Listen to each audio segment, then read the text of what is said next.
Okay.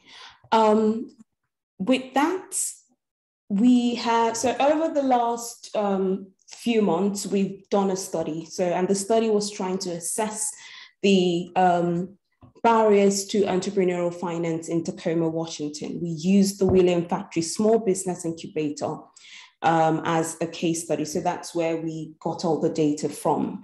And with that, I'm putting together a report, and we are also putting together a roundtable discussion around some of the findings from that study. And so the fireside chat we're having today is going to focus on finance as well, from Markiss's perspective. And so it's part of a series of events leading up to the roundtable discussion we're going to be having on the 30th of March. So as long as you've registered for this, you'd certainly be getting an invite for that roundtable discussion. What we're going to be doing today is just having a conversation and trying to get Markiss's perspective on things. Now, to make a start, before we start, this event is hosted by Founders and Mentors. So most of us are from Founders and Mentors, and that is the platform that has given us the opportunity to meet in the first place and the opportunity to collaborate. So what I'll do is, if you're not a member of, if you want to join Founders and Mentors as a pre-launch ecosystem for early stage entrepreneurs. So if you think you want to join it, here is a link to the to join in, just in case you want to join. Now, making a start on the discussion, I'll start with, we're going to start from, the early years, childhood. If I say so, I think about myself. For most of you that might know me, I started my own first business at the age of 9. And when I think about what inspired me to do that, I think it's really from the setting at home. My mom was like, she had a fashion business, so she used to travel a lot and buy stuff and come back to, so I'm from Nigeria, and sell stuff there. My dad was a public servant, but he also had an agricultural business. So I sort of saw all that, and I think it really played a role in who I am today, so quite entrepreneurial. And so for that, that's a bit about my own background. I want to go now to Markiss to say, why entrepreneurship? Did you, tell us a bit about your childhood? What was it like? Did you have any entrepreneurship role models? What was it like? Yeah, my childhood wasn't it wasn't the most positive. So the entrepreneurs that I experienced growing up in the inner city, also in a single parent household, weren't the ideal role models. But you seen things that as a child that you thought you looked up to, you glamorized to, but I always knew that wasn't necessarily the person I wanted to be. Very early on, my godfather, he had a convenience store, and I was, just a young lad, and just to have an opportunity to go in the store and sit at the counter and, watch the business transactions and eat free pickles out of the giant jar, are memories that I remember now growing up. So really, I had no ideal role models. I had figures that, dabbled in entrepreneurship, but I always knew I wanted to control my destiny. I've never been one to kind of conform to the regular. I've always been a great thinker, and I've always been an inventor, a very creative kid. So that hindered me in a way, kind of growing up, because when you're going into school and that sort of thing, there's models that you kind of have to abide by, and it didn't sit well with me. So high school wasn't for me. I dropped out my sophomore year to pursue work and to do things that I wanted to do, and it led me into the real world and trying to adapt and just learn how to navigate the world on your own, which is pretty much what an entrepreneur is navigating, adapting, persevering, and overcoming your circumstances. So that is my childhood in a nutshell. But yeah. Hey, nice, nice. Last week I was listening to a podcast, and they had this really great guy on there. He has like, I think, millions of followers on TikTok.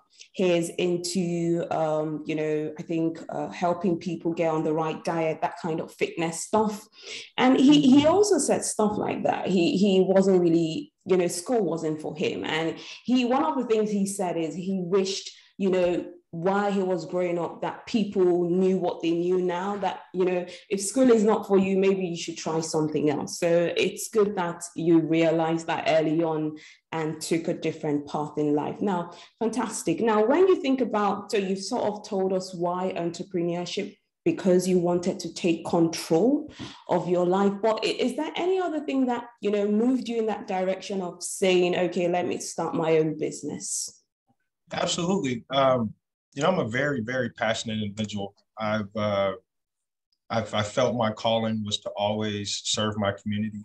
And when I was at the point where I got a job, a dream job, working with community, working with at-risk kids for 5-6 years, very passionate. I felt like that was my lifelong calling, is to give back to underserved kids who come from similar backgrounds as myself.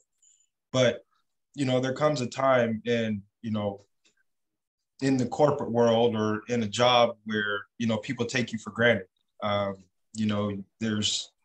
There's metrics that you meet, supersede, you outwork your peers, you find, you find holes and, you solve those problems. But I always seem to get overlooked. Maybe it was because the intimidation factor, or I was just, too much of a go-getter.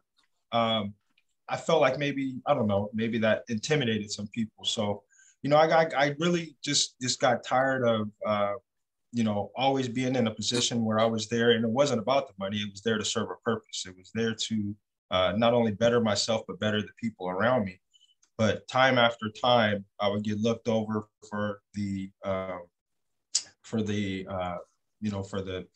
new job, or get passed by for leadership roles. And to me, it was just telling me this is only a part of my journey, right? It's time for me to do something else. And that's kind of what led me into going into my own business. I've always, like I said before, I've always been an entrepreneur by heart. But the biggest thing for me was finding something that can, not only, move me out of poverty, but also leave a legacy for my family. And I fell into the logistics business. It wasn't something I was born into. It wasn't something I knew anything about.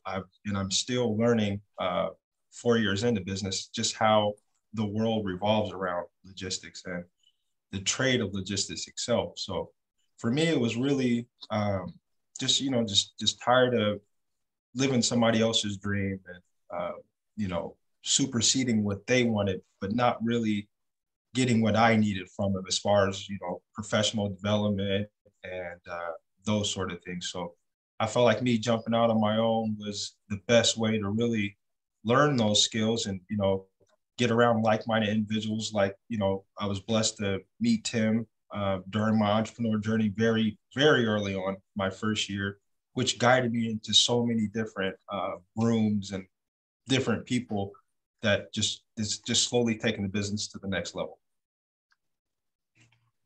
Okay, fantastic. That's very inspirational, isn't it? Because, so many people tend to react to challenges in a different way. So it's quite inspiring that you did not let that put you down and you decided to get the best out of it. So quite inspiring. Now, I think my next question would be, why logistics? Sometimes when I think about logistics, I feel like, so here in the UK, there obviously are the very big players like Amazon, DPD, Royal Mail, and all this. And I think in the US, it would be that same thing. When you think about the logistics industry, you think about an industry that is saturated, very competitive. So why did you still go go. So not maybe why did you still, but why logistics really? Why? I don't know. Again, it was something that kind of fell in my lap when I was working in early childhood education. I had a pickup truck, and anyone knows if you have a truck, you have family and friends that always need something picked up, moved. They always want your time. So I actually found a rideshare app, and it's similar to Uber, but it's for pickup trucks. So you're essentially a Uber, but for delivery.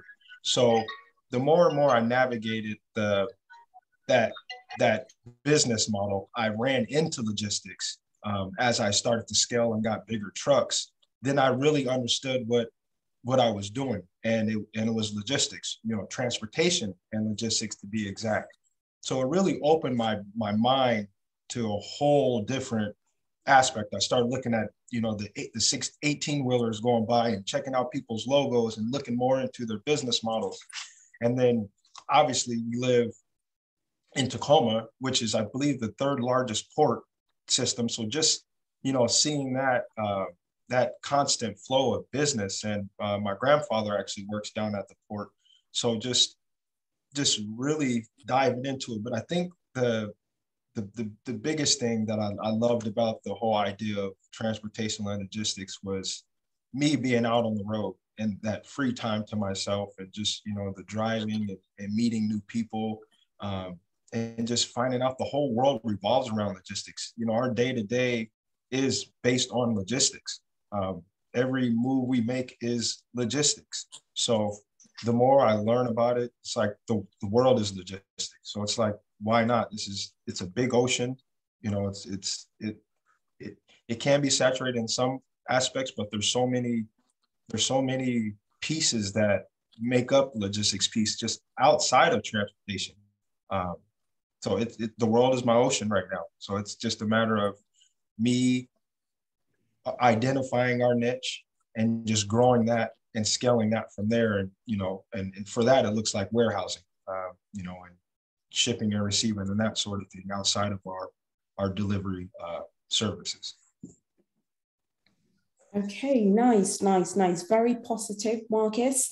Because sometimes you have some people that want to start a business, but they're not really sure, what to do, how to go about it. How do they, get the idea? What do they do? So, it's good that it's not like it's something you did not really get this eureka moment where you said, oh, I'm going to go into lot. It's just sort of everything just fell together.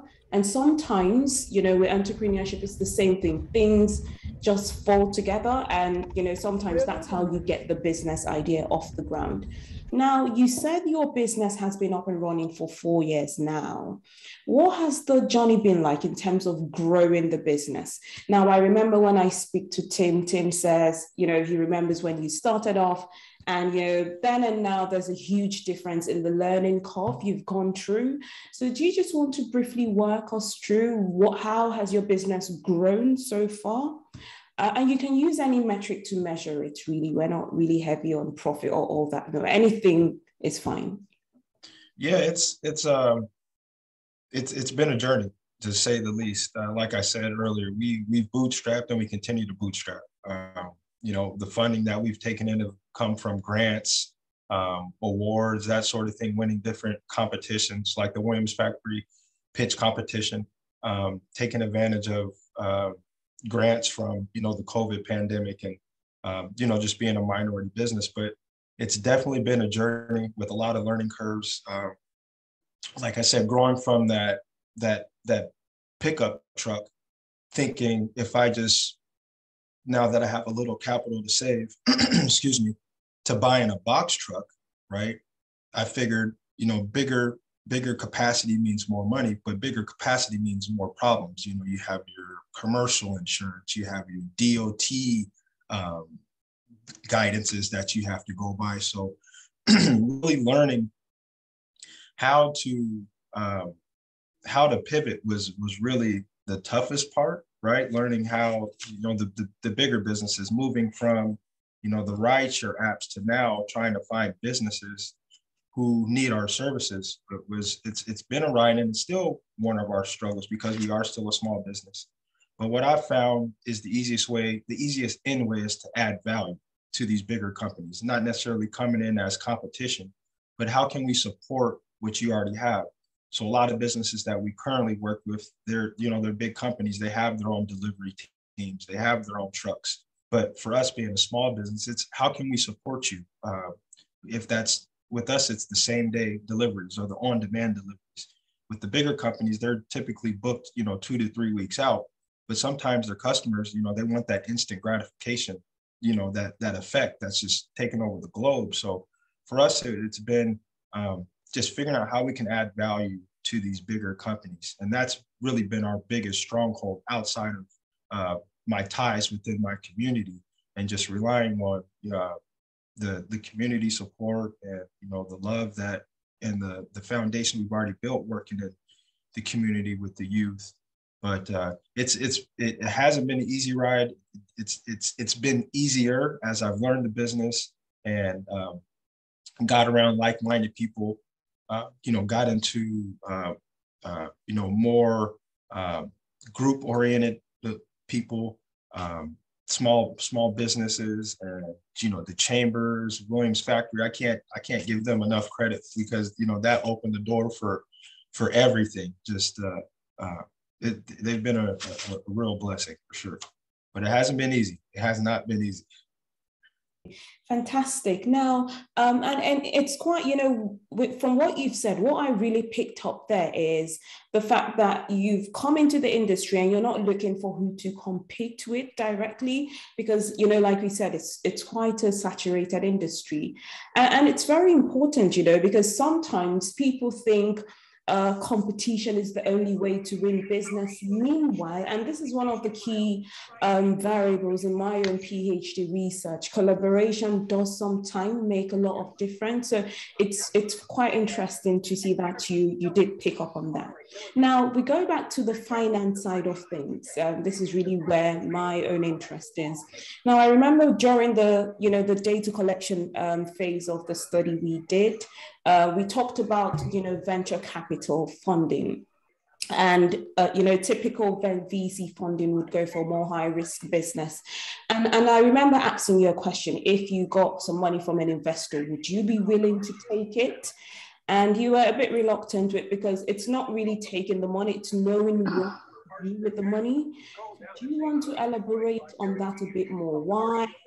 What role do you see? Why do you think the VC support needs to be there before you take the funding? Do you just want to shed more light on that? Yeah, for me, again, I go back to just the legacy factor and owning the majority of my business.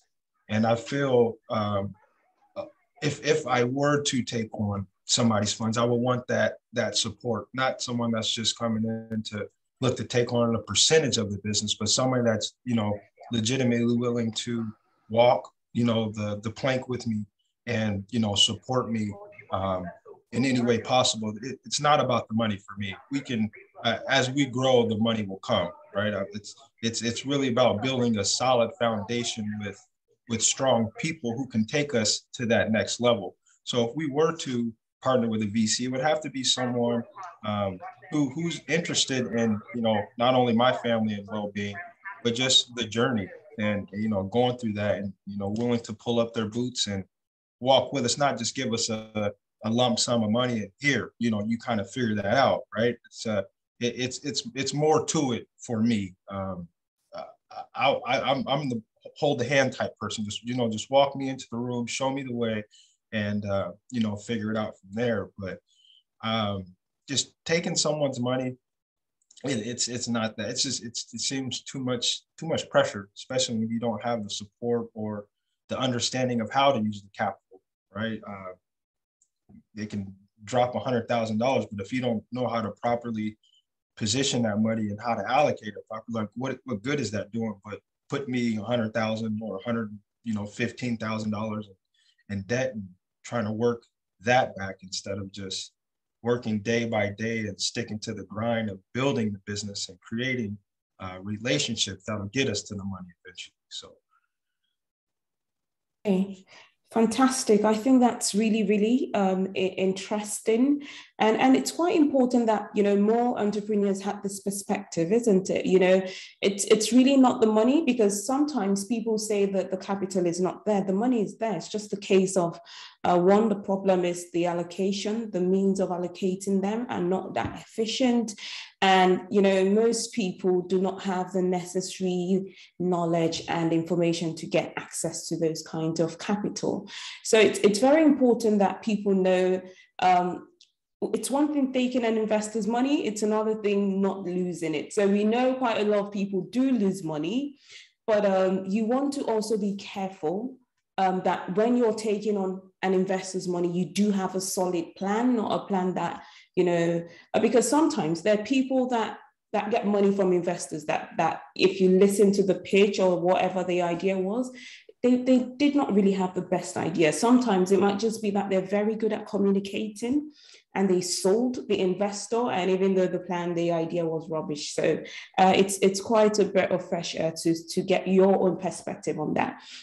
Now, as we move on, I'd want to know so you've told us about your journey so far. What has been your worst day so far in the 4 years you've run the business? What is that one day that you always remember so far?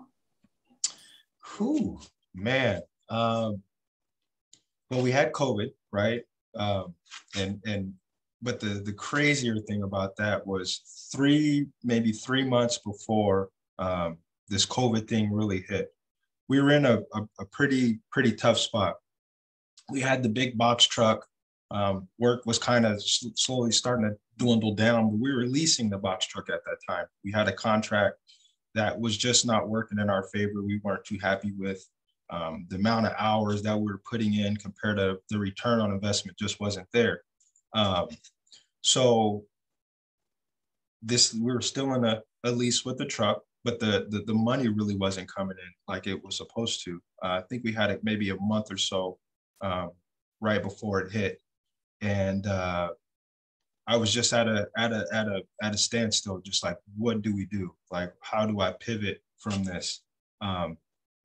Reluctantly, I kind of just worked out the box truck situation, finished out the lease. But during that time, it made me really reevaluate everything.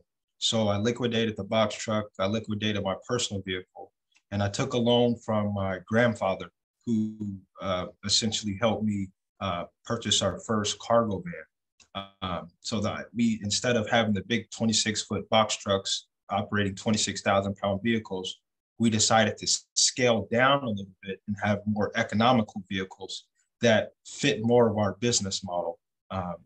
Us living in, more urbanized areas, it allowed us to, move a little more freely. The gas wasn't as expensive. It was a vehicle of our own at that point. And then COVID hit us in March, right? But since we made that move, it properly positioned us to take advantage of the home delivery services, the grocery delivery, because our vans were smaller, we had a smaller vehicle and that sort of thing. But that whole COVID experience, I'm sure it hit us all pretty well in some way, shape, or form. But the fact that we were able to pivot before COVID hit and get out of that big lease of that truck was everything. So I'm thankful that something hit me to make those moves and to just be ready to pivot. And that's the thing about being an entrepreneur. You got to be prepared for the next thing at all times. You can never be satisfied with your current situation. You have to be looking 10 steps ahead at all times. And again, me being a creative thinker and just always trying to think outside the box, and the best ways to save money and not take on too much overhead, I figured that was the best way. And that's been a blessing for us. And now that's kind of been our business model, is to focus on the smaller classifications of vehicles, because again, there's no DOT, there's less regulations operating those vehicles under 10,000 pounds of weight. So that experience was it's been one. It was quite the journey for sure. Okay, great, great, great. And you know, sometimes it's good that we have these really worst days because you know it's maybe the universe's way of getting us ready for better things. And I think in your case that really was the case. So yes, yes, yes. Thanks for sharing that story with us. Now, as we draw to the close, I think one of the final questions I have is, in terms of, so you see now these days there's a rise in entrepreneurship. It is becoming a trend. So the way we get, you know, a lot of people are switching to vegetarian and stuff. Entrepreneurship is becoming mainstream. I remember attending an online conference a few weeks back. I think Tim was on the conference as well. It was organized by LSE, and the director there, I think her name is Minach, something like that. And she said that they've had to set up an incubator and an accelerator there at the London School of Economics, just because of that demand from students for those kinds of services. Now, but you know, as there's the rise for entrepreneurship, there's also the rise in the failure rate, because some people really do not know what they're doing. And I think social media doesn't help as well, the way it's glamorized. Sometimes people look at people like Bezos and, you know, think about how successful they've become. But I say to them, Amazon is almost 27 years old. It did not happen overnight. It did take a lot of time, almost 3 decades, to get to where it is today. So these things take time. And so my question really to you is, the way, you know, entrepreneurship is presented in the media, you know, wherever, in the mainstream platforms, do you think that's the reality? And you can relate this to your business. What do you think? Do you think there's a gap between the way it's portrayed on social media and the way it is in reality? What do you think? You know, I mean, you hit it on the head. People have the false reality because most people on social media are only showing the good side of the business, you know, the big stacks of money, but they're not showing the failures. And that's something I kind of take pride on, is trying to show the balance of the two. I think it's more important to show the failures, because that's where you learn, you know, and social media, like you said, it glamorizes the success of being an entrepreneur, but it doesn't highlight the failures and the trials and the tribulations that you go through. So, you know, we're in a world where people, where they believe everything they see for the most part, but you know, there's some good things in it, because there's a lot of influencers out there that are putting out great content, and it's another platform, a free platform where you can organically market your business, you know, to your community. So you have to, it's a give take, but I definitely agree with you. It glamorizes the highs. It doesn't really showcase the lows. So and people get so caught up in the highs of everything, so they think they can just jump into, you know, and trucking is a big one. You know, there's a lot of industry professionals out there that are on social media that, you know, glamorize the, you know, trucking, but when people get in and they realize, wow, this is a lot more than I thought. So you just have to take with the good with the bad. You have to be very strategic, be very frugal with your spendings, and just constantly be creative. There's good people out there to follow, but my thing is getting in think tanks and incubators, people that are actually in business, that can actually, you know, walk the walk and talk the talk with you. Again, there's good people out there on social media that provide courses, but you just have to you have to take the good with the bad at the same time. So. Right, great. Thanks for that one, Marcus. You really have to take the good and the bad, yes. And you know, we're really in an age of information overload. There's just so much content online, and we have to be careful where we're taking the content from, and also understanding. And that's one thing Simon is very, very passionate about, idea validation, because sometimes people just get out of bed But I say this because I do mentor a lot of early stage entrepreneurs, and sometimes it's, the kind of ideas you'd be really surprised that this person think it through. And sometimes it's just the glamour, I want to be an entrepreneur. It sounds very cool. So yes. Now, finally, my final questions before we take questions from the audience would be, now you operate in the trucking industry or logistics. There's a lot of pollution there. It's one of the focus in terms of sustainability, going green and things like that. Do you think entrepreneurship has any role to play in sustainability? Do you think, if we want to become greener, entrepreneurship is the way to go in terms of, helping entrepreneurs embed sustainability at the design stage, the product design or the service design stage? Do you think that is going to make any difference? Absolutely. I think we all know that small business and entrepreneur make up, the globe, right?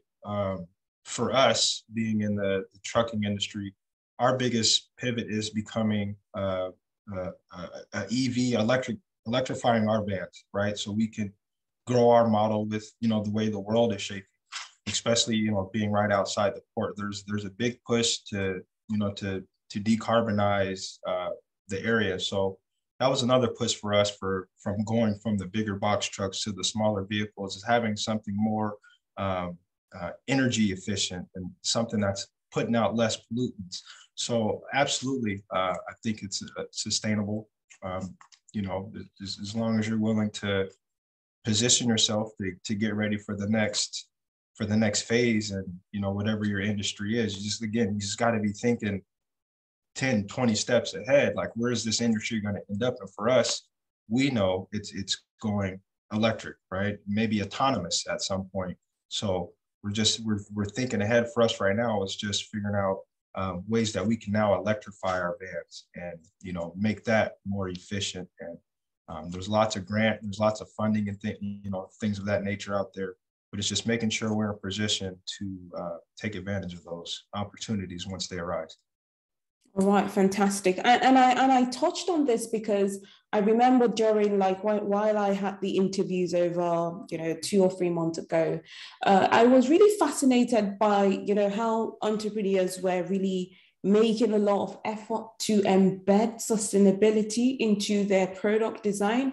And so it's really, really important that they do get the support. Because once, you can get the entrepreneurs to embed some elements of, green sustainability, whatever you want to call it, at that, critical stage, it does really make a lot of difference. So thank you for myself for taking all my questions. I'll just open the floor to the audience to ask questions. So we'll start with you, James. James, do you want to have a go?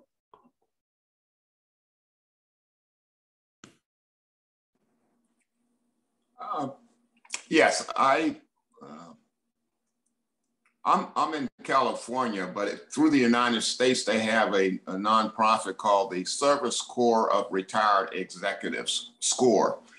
And that's a resource that's free that I would recommend that anyone that is new to the game, coming into entrepreneurship, they can match you with somebody who's in that arena, who's already built a successful business. They know where all the landmines are, and they in turn can help you navigate or decide really if you are prepared to go through that process. So finding mentors that are in the specific arena that you want to go into, who has already successfully done that, then that in turn will allow you to put together a simplified business plan and then count the costs before you even step out there. Right, great. Thanks for that one, James. So for the American-based entrepreneurs, I hope you got that down. So SCORE, just in case you're trying to get some support. So we'll move over to Simon and then we'll come to Chris. So Simon, do you want to have a go, please, with the question? Yes, Marcus, thank you so much for sharing your wonderful story. It's so nice to hear a real story, and I know you mentioned sort of social media and how things are skewed. I think in media in general, when we hear about entrepreneurship, it's all focused on the tech startups that are being scaled and all of that, and we don't hear about real businesses that are growing. So nice to hear this. But also what you were saying about investment. For instance, we had on the Founders and Mentors platform yesterday, we had an investor talking about being investment ready in pitch decks. Now he's an investor and he said, look, the last thing you should be looking at is investment. And you're much better off if you need to finance things, looking at debt. It's a better way of going. And you said you'd gone to a member of your family to raise some capital. So it's just quite interesting that hearing real businesses and hearing real people talk and not the stuff that we hear on social media. So I just wanted, it was really a comment to say I thoroughly enjoyed your presentation. Thank you, Simon. Yeah, thank you, Simon. So I'll read out the question from Chris to you, Markiss. It says, what are the most significant innovations in trucking? So do you think it's driverless cars? Do you think it's drone deliveries, logistics management? What do you think are the most significant innovations there? The driver for the 18-wheelers, I would say the driverless cars, the electric vehicles. For the delivery portion, I would say the drones are another. The drone deliveries is another great one. But I would say right now, the way it's going, I would say the driverless. The driverless is probably the biggest thing. We know the electric vehicle rollout is just around the corner as soon as they, figure out the logistics of that. But the driverless portion is going to be it. And I would say outside of that, it's actually people controlling that. So the technology side of that, people who are, computer savvy, because they still need people to operate the vehicles and, make sure they're operating correctly. And, but I would say the driverless operation is the next thing. So I'll just add on to that. Do you see that as a threat to small businesses when a whole load of driverless cars are released? Do you think that is going to affect small businesses in your industry? Yeah, I mean, yes and no. I feel like there's still going to be a great deal where people are going to have to be behind the wheel. I think the driverless aspect is a little further out there, but I think with all new innovation, it's going to impact in some way or form, right? And that kind of goes back to just being prepared for the next phase of your industry. So it's just not being too complacent with where you're at and always thinking 10, 20 steps ahead. But I definitely think in some way, shape, or form it'll put people out, but it'll also bring people in at the same time too. Maybe it'll give people more of an opportunity to possibly just work a desk job or be the mechanic, because the trucks still have to be worked on, right? So it's kind of hard to say, but yeah, I think it'll definitely have some sort of impact on the industry. All right. So I'll just see one more question from Chris, then we'll come over to Sylvia. So Chris has also said, is there some way you can capitalize on new innovations, or is it financially out of reach? For us, like I said, the new innovation for us, if it's a new, is becoming electrifying our vans. Right now, I would say it's financially out of reach. But again, with the right partnerships or with the right relationships, nothing's out of reach, because they're, with the right partnership, right contract, it would put us in position to, if that's something that if they preferred, it would give us the capital to purchase those vans or electrify our vehicles that we already have. So as of right now, yeah, I would say it's a little out of reach, because we don't necessarily have a client that has a demand for that per se. I think if that was that is a part of our marketing plan. It is kind of part of our pitch. So maybe if we did have that, maybe that might be more enticing to a big brother or a big sister who would want to have our service as a dedicated client. All right, great. Thanks for that one. We'll move now to Sylvia. Sylvia, do you want to, you had your hand up, so if you just could ask the question. Hi, everyone. I hope everyone is having a great day. This is a great discussion. I just wanted to piggyback on one of the gentlemen that mentioned SCORE. The Small Business Administration has 3 federal funded programs. One definitely is SCORE. I was a SCORE counselor for many years. Another one is called the Women's Business Center, and there's about I want to say about 40 to 50 throughout the United States. And another resource that is really good for established businesses is the Small Business Development Center, and they have them all over the United States. And they actually have a program where they will evaluate your business. It's almost like a strategic plan, but it is an awesome way, especially if you need funding. You can go to the Small Business Development Center and get assistance. Thank you. You're welcome. Great. Thanks for sharing that information, Sylvia. Just for anybody that needs, especially American-based, because not all of us here from the States. Okay, so that's it in terms, I don't know, does anyone have any questions before we round up?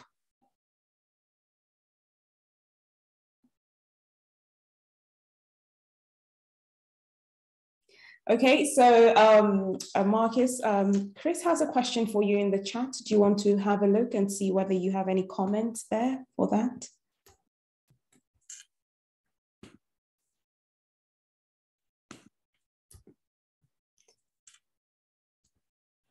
Yeah. That's pretty innovative right there. There's something to put in my bag to definitely think about for sure. Yeah, I think for the benefit of the audience, I'll just quickly read it. So he's saying no response. He's just saying just a thought. If there was a way to create a fleet of small electric driverless delivery robots, they would be much less expensive per mile to operate and could operate 24/7. So a batch of robots that would deliver stuff around rather than humans doing the driving and delivery. So any thoughts on that, Markiss? Yeah, that's definitely thinking 10, 20 steps down the road for sure. You know, if in our industry, if the wheels aren't turning, you're not earning. That's the phrase. So if you can find a way to have your vehicles, you know, around the clock, working in blocks even, where it's just constantly moving 24/7. Yeah, my wife and I would be very happy individuals. If I don't have to drive and it could be on autopilot, oh man, I'd probably be visiting you in UK right now. So while the robots are running. All right, thanks for the idea, Chris. So that's it, really. That's a wrap from us. Thank you to everyone that has taken out their time today, especially on the American side. It's very early here in the UK. This is 6:48 my time. So thank you for your time. We have another Fireside chat next week, Wednesday, with Maria Sanchez. She is based in Tacoma as well, and she is in the STEM space. So she's going to be telling us about women in STEM and how funding, you know, affects or relates to those kinds of people. But other than that, we'd also have the roundtable at the end of the month in March. But as long as your emails were, are here with me through the Eventbrite, I'll send you reminders as we draw closer to that time. So from me, thank you. I'll just call on Simon. Simon is one of the co-founders of Founders and Mentors to just give just a short closing remark, and then we'll finish up. Yeah, thank you, Winifred, and thank you very much, Markiss, for a fascinating talk. I just wanted to just say a few words about us as a network, us as an organisation. We're all about helping people start businesses, and real businesses, mainstream businesses, and it's very much mentor-led. So it's all about providing within our network experienced mentors to help people on their journey, to help startups, to help founders on their journey, and trying to put these mentors and these experienced people at the heart of a business launch, or of a startup, or of an early stage business. And as Winifred sort of mentioned earlier, I'm big into idea validation. So one of the things that I'm very passionate about, and a number of mentors are passionate about, is validating your ideas as early as possible, rather than just building it and hoping people will come. I mean, it's been a reason for so many businesses failing. So Winifred's also put a link in the chat to join our network. It's free. There's lots of events going on, lots of mentors to connect with. So please join us. I hope to see you at more events and more talks as time goes on. Thank you. All right, great. So that's it from me. Thank you for your time, and also from Tim as well, who is the director of William Factory Small Business Incubator. Thank you as well. So that's it. We'll be ending now, and bye. Bye, everyone. Take care. Thank you again. Bye. Bye. Thank you. Bye, everyone. Thank you. Bye.